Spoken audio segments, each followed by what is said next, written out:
Hi guys, welcome back or welcome to Dreamworks Switch to Life. And in today's video, we are finally going to be reviewing Dreamworks' 47th movie, Trolls 3 Band Together. We have been preparing for this for months now, and well, you know, with a lot of Trolls reviews, but that makes this the final Trolls review. So without further ado, let's get started. Now, personally, I actually really enjoyed this movie. I went to go see the early screening of it, and it was probably the best movie I have ever seen from Trolls.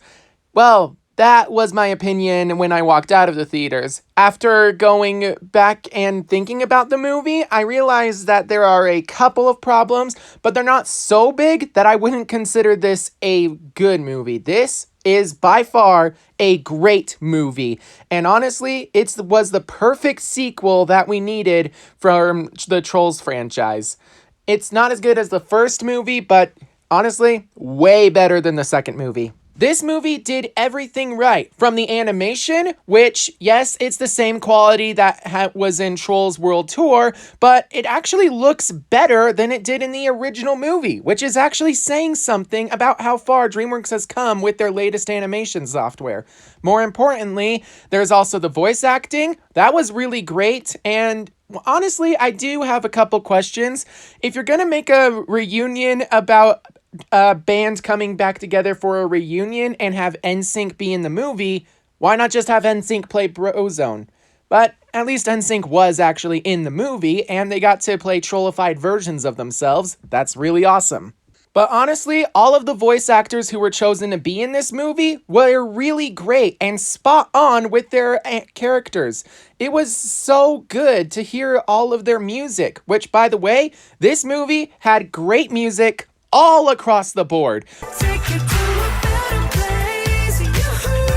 From the music that was written for this movie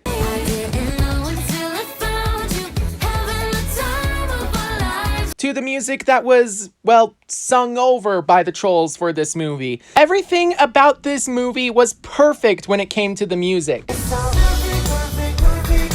Now, let's talk about the story. I actually really enjoyed the story, but let's be honest, it kind of felt like it wasn't dragged out and it wasn't rushed. It was perfect, but there were a couple of scenes I felt should have been included that weren't in the movie at all, and it felt like some storylines were just completely dropped. Among them being Tiny Diamond's I'm a big boy now, even though I'm only a month old arc. And to be honest, I really wish that we had gotten to see more of Guy Diamond looking for his lost son. Something that was in Trolls Holiday in Harmony, but surprisingly not in this movie, which is really disappointing, actually. So now it's time to talk about the spoilers of this movie, so consider this your spoiler warning. If you haven't already, go see the movie as it just barely released in theaters today.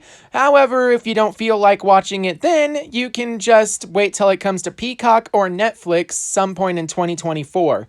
Without further ado, let's talk about this movie. So, the plot is as follows. Branch used to belong to a boy band known as Brozone, which was made up of him and his brothers. And fortunately, due to one bad performance, which was completely the fault of John Dory, the entire band broke up, which resulted in Branch living by himself for 20 years. We're not in sync. We've gone from boys to men, and now there's only one direction for us to go. The back streets. And now, for the first time ever, John Dory actually comes back into Branch's life, saying that Floyd has been captured in a diamond prison by two supervillains, Velvet and Veneer, who are essentially sucking his talent out of him and using it to become famous, which is actually kind of ironic due to their villain song being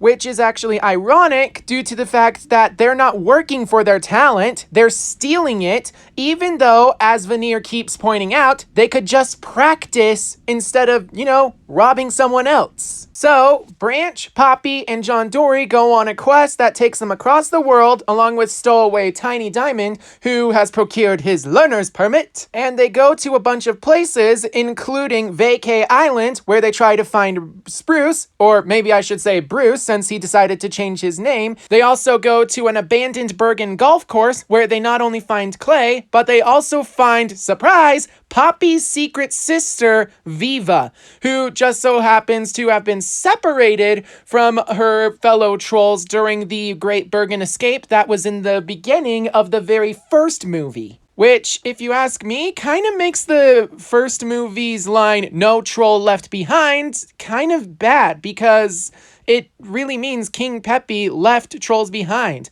And not just trolls, he left his daughter behind. Granted, he did go back and try to find her, but all he found was her hug watch, so he gave that to Poppy and just thought Viva had died, which is kind of sad in and of itself. But it actually makes the line worse because even though he left a bunch of trolls behind, his slogan is still "No troll left behind." Which actually brings me to another scene I wish was in this movie. King Peppy never answered for his crimes. He never got the chance to, see Viva for the first time. We didn't see that happen. All that happened was he tried to rebond with her over making candy necklaces that they're never going to finish because they eat all the candy. Also, Viva does technically betray the team by not letting them leave the Bergen golf course, but that was more out of love than actual betrayal, so that was actually kind of refreshing to see that there wasn't a betrayal in this movie. Oh yeah, speaking of, one of the best things this movie did was bring back the Bergens, which were absent from the second movie. And that was really great because it gave Viva's character a way to actually have character development so that she isn't so afraid to leave the safety of the Bergen golf course and finally rejoin her family in Pop Village, where the Bergens and Pop Trolls are actually friends, despite fearing Bergens for over 20 years. However, there is still one aspect of the movie I don't like. Why was Viva even included in the movie? I mean, I get Poppy needed some kind of thing to make her a main character in this movie, but Viva, she didn't really do anything for the overall story aside from give the Bergens a reason to show up at the final location, Mount Rageous, where Floyd is being held captive by Velvet and Veneer. And so they're helpful in the final battle, but again, they don't really do much. Speaking of, I loved the final battle. Granted, it wasn't so much a battle as it was a concert/chase scene kind of dealio, but it was still really awesome to watch. And for the first time ever, we actually had a Trolls movie where the Trolls didn't lose their color. Granted, Floyd did lose his color and turn white, but at least it wasn't the same thing that happened in the first two movies, so that was refreshing to see as well. And finally, the villains actually got what they deserved by going to prison for kidnapping and torturing trolls for who knows how long. And at the very end of the movie, it's revealed that Branch was actually part of another boy band who I'm going to refer to as Troll Sync, which is played by NSYNC. Eh? So that's the plot of the movie. I really enjoyed this movie, especially the character interactions. It was done really well. And of course, there are some things that are missing, and whether they're a curse or a blessing, you guys decide, but I'll give my opinions as well. The Snack Pack. The Snack Pack were main characters in the first movie, and while they did do something in the second movie, they weren't really seen that much in the third movie, except as background characters. So, was that good or bad? I think it was good, actually, because if they were there, that would mean that they would have to take up a lot of screen time, which would mean that the movie would feel rushed, and unfortunately, that would be bad. So by not including them, they made the movie kind of great, actually. Granted, I do miss seeing them, but let's be honest, I think this movie's better without them. Same thing with the trolls from the other kingdoms who were introduced in Trolls World Tour. Aside from Prince D and Tiny Diamond, we don't see any characters from Trolls World Tour. And to be honest, that's great, actually, due to the fact that, well, if they were included, that would mean they would take up more screen time, the movie would feel rushed, blah, blah, blah, blah, blah. But more importantly, by making this movie an in-between quill to Trolls World Tour and Trollstopia, it actually gave a pretty good reason for why there aren't any trolls, due to the fact that they're all just chilling in their own kingdoms, which actually makes it so that it's great that the only pop trolls show up rather than a bunch of trolls from the other kingdoms. Especially due to the fact that in Trollstopia, it's revealed that the other troll tribes still fear Bergens, mainly due to the fact that they haven't met one in over 200 years. In fact, there is so little representation here that I'm pretty sure you don't even need to watch Trolls World Tour in order to understand the basic plot of this movie. In fact, there's not that many callbacks to the second one, but there's plenty in the first one, including one of my personal favorites.